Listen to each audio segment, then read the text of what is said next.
Can't Take Me Home. Pink was just 20 when she stepped onto the scene with her debut album Can't Take Me Home, released on April 4th, 2000. Coming off her brief stint in the girl group Choice, she was determined to make her mark. I'm gonna make people follow me. I'm not gonna follow y'all. And you could feel that determination in every track. Her signature fierceness, powerhouse vocals, and that unmistakable cotton candy pink hair made it clear she wasn't going to blend into the pop crowd. The album leaned heavily into R&B and dance pop, and she worked with some big names like Babyface and Candy Burris to craft a sound that felt bold. There You Go immediately became the breakup song of the year. While Most Girls stood out as a song that pushed back against the stereotypes women were boxed into, You Make Me Sick became my personal favorite. It's filled with a mix of vulnerability and defiance that feels almost like Pink is speaking directly to anyone who's ever been frustrated by love or life. Every time I listen to it, I feel that restless energy of being young and unapologetically yourself. The debut is remarkable because it captures that youthful recklessness perfectly. The mix of confidence, sass, and the hunger to be heard. Critics may have initially dismissed it as too manufactured, but fans disagreed, and the album sold over 4 million copies worldwide. For me, Can't Take Me Home will always be that record that announces the arrival of a star who refused to fit into anyone else's mold. Misunderstood. On November 20th, 2001, Pink went blonde and returned with Misunderstood, a defining pop album of that era. This was the moment she fully took control of her own sound, thanks to her collaboration with Linda Perry from 4 Non-Blondes. Together, they transformed her music from glossy R&B into a bold mix of rock, pop, and everything that is unmistakably Pink. There are so many sides to this album. Get the Party Started is a bold and fun song that immediately grabs you and has become one of her most recognized tracks. Don't Let Me Get Me struck me from the first listen with its honest portrayal of self-doubt and the pressures of comparing ourselves to others. The music video for Don't Let Me Get Me is straight up nostalgia, reminding us about our college days when everything was so fun and easygoing.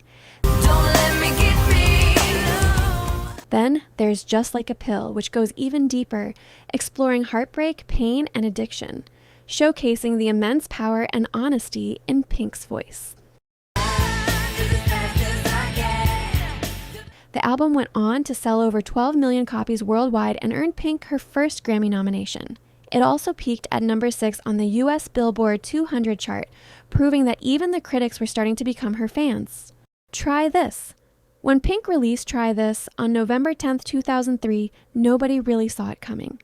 The album was raw, chaotic, and completely unapologetic. After the global success of Misunderstood, she could have easily played it safe with another polished pop record, but instead dove headfirst into gritty, punk-influenced rock. She teamed up with Tim Armstrong from Rancid, and the result was an unpolished, hardcore sound that felt bursting with energy. Trouble set the tone right away with its loud, brash, and rebellious vibe. It was the kind of track that makes you feel like you could crash through walls while shredding an oversized Pink guitar. God Is a DJ talks about how important music and dance are to cheer one up. The music video is absolutely wild, where Pink is having the time of her life in a nightclub. Then there was Last to Know, a song that peeled back the volume to show her vulnerable side. It carried a quiet intensity that proved she could be just as powerful when telling a sad story. Sadly for Pink, Try This didn't hit the way her previous album did. It peaked at just number 9 on the Billboard 200, critics were divided, and casual listeners were caught off guard by just how far she veered from mainstream expectations. But for those who embraced it, the album became something to treasure.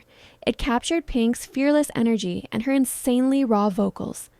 I'm Not Dead. After the disappointment of Try This, many artists might have run away to safety, but Pink didn't. She came back swinging harder than ever with I'm Not Dead, released on April 4th, 2006. This was Pink at her most defiant and empowered, crafting music that pushed the boundaries of what we expected from her. I'm Not Dead was a masterclass in turning pain, anger, and resilience into infectious pop music. Stupid Girls tackled the dumbing down of celebrity culture with sharp humor and clever commentary, while Who Knew captured heartbreak in its most raw and universal form. Then there was You Plus Your Hand, which became my personal favorite. It's packed with attitude, perfect for anyone needing to reclaim their power and say no to unwanted attention. Just you and your hand tonight. Collaborating again with Linda Perry, Pink brought the same raw emotional energy that had made her earlier albums so compelling. Dear Mr. President was another standout, giving her politically conscious voice a platform that felt as honest as it was fearless. Let me tell you about hard work. The album was a success, selling over 7 million copies worldwide and producing multiple hit singles. More than that, it proved that Pink was not just surviving in pop music, she was thriving. Funhouse. On October 24th, 2008, Pink released Funhouse, and it felt like watching someone turn heartbreak into fire. Her split from motocross racer Carrie Hart could have crushed her, but instead, she poured every tear, every scream, and every ounce of pain into this record. The opening track, So What, immediately sets the tone. It's brash and full of attitude, the kind of song that makes heartbreak feel celebratory. Please Don't Leave Me captures the contradictions of love, wanting someone out of your life while simultaneously begging them to stay. Other tracks like Crystal Ball and Mean explore the messy middle ground between anger and sadness, showing that healing is rarely straightforward and can be complicated at times. My personal favorite, Sober, always hits me hard. Every time I listen, I feel the longing, reflection, and emotional truth that Pink pours into it. The production is flawless, balancing pop with street attitude, thanks to producers like Jimmy Harry and Tony Kanal. Funhouse was a massive success, selling over 7 million copies worldwide and topping the charts in countries like the UK, Australia, and New Zealand. The hit single So What peaked at number 1 in the US Billboard 200, becoming Pink's first song to do so. But more than the commercial numbers, it connected with fans in a way that felt intimate and personal. The Truth About Love. By 2012, Pink had already walked through heartbreak, self-doubt, and public scrutiny, but this time, her perspective had shifted. She had reconciled with Carrie Hart, embraced motherhood, and was ready to share a more gentle, reflective side of herself. The result was The Truth About Love, released on September 14th. It was an album that felt like Pink opening a window into her heart while still keeping that fearless fire fans loved. From the first notes of Are We All We Are, you can feel her unapologetic energy. It's bold and full of life, the kind of opener that announces you're about to go on a journey with someone who's been through it all and come out stronger.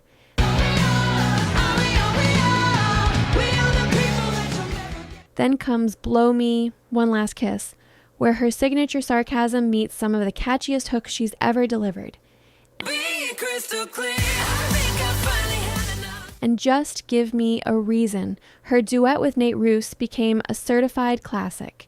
The music video is a sensual one, which shows her half dressed in bed with another man. The song proves that a powerhouse like Pink can still break your heart with a soft whisper.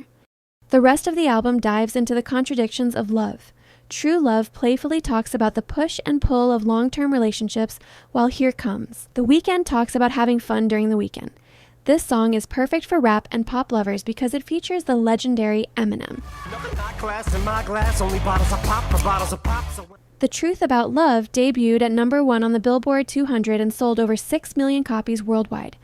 It's an album that celebrates love in all its messy, complicated, and beautiful forms. Beautiful Trauma.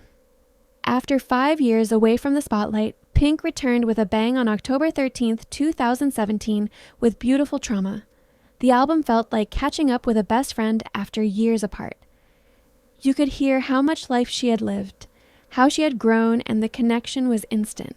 This was Pink reflecting on love, family, politics, and self-discovery, all wrapped up in her signature Pink style.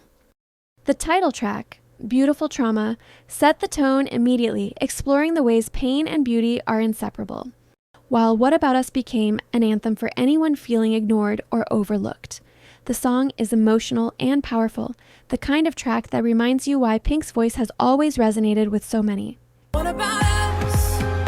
What about all the time? She also reunited with Eminem for the track Revenge, which is full of sarcasm and witty banter.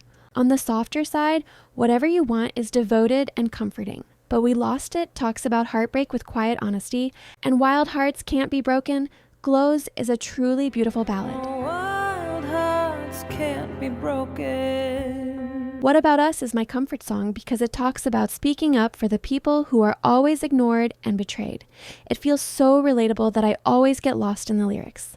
Beautiful Trauma topped charts in multiple countries, including the US, and sold millions of copies worldwide. It showed that Pink did not lose anything during her break. If anything, she returned wiser, bolder, and more ready than ever. Hurts to Be Human. Pink revealed her softest and vulnerable side with Hurts to Be Human, released on April 26, 2019. Gone were the loud tracks and punk attitude. Instead, she offered an album that feels reflective, tender, and deeply human. The theme of the record is finding strength in vulnerability and navigating a fragile world with honesty and grace. The album opens with Walk Me Home, a heartfelt plea for connection that builds into a chorus filled with warmth and hope. Can We Pretend? Her collaboration with Cash Cash delivers a fun escape from reality. Dancing on the tables with you. Oh yeah, can we pretend? While the title track, featuring Khalid, feels like a quiet conversation between two souls trying to make sense of chaos. Although not part of any album, Cover Me in Sunshine deserves a mention. Released as a standalone single in February 2021, it features a sweet collaboration between Pink and her daughter Willow. The song feels like a heartfelt love letter, and the music video perfectly captures their bond, showing them spending an entire day together, side by side. This song is very important to me because it came out at a time when COVID-19 had gripped the world, offering a moment of comfort and hope. For Hurts to Be Human, Pink worked with producers like Greg Kurstin and Johnny McDade to craft a sound that is contemporary yet human, blending subtle pop textures with raw emotion. While the album didn't reach the same commercial heights as some of her previous work, it received widespread praise for its maturity, honesty, and refusal to hide behind polish. Trustfall. When Trustfall dropped on February 27, 2023, it felt like a full-scale rebirth. After surviving a pandemic, navigating personal struggles, and witnessing massive shifts in the music world, she returned with a record that embraces life's uncertainty. Confident, unbothered, and freer than ever, Pink pours her aura into every track in a way that wasn't seen before. The title track sets the tone perfectly. Trustfall feels like a rallying cry for courage and faith, and it reminds everyone to leap into life even when the outcome is unknown.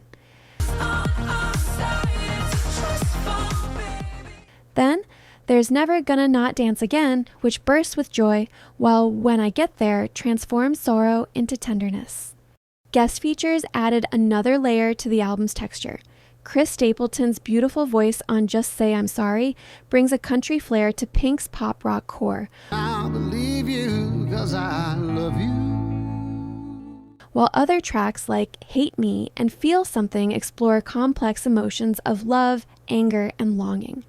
It perfectly gave the fans a sense of the messy humanity Pink so often celebrates. Trustfall absolutely thrived, reaching number 1 in the UK and Australia and landing at number 2 on the US Billboard 200. It is proof that Pink isn't slowing down with age. Rather, she's getting better and better,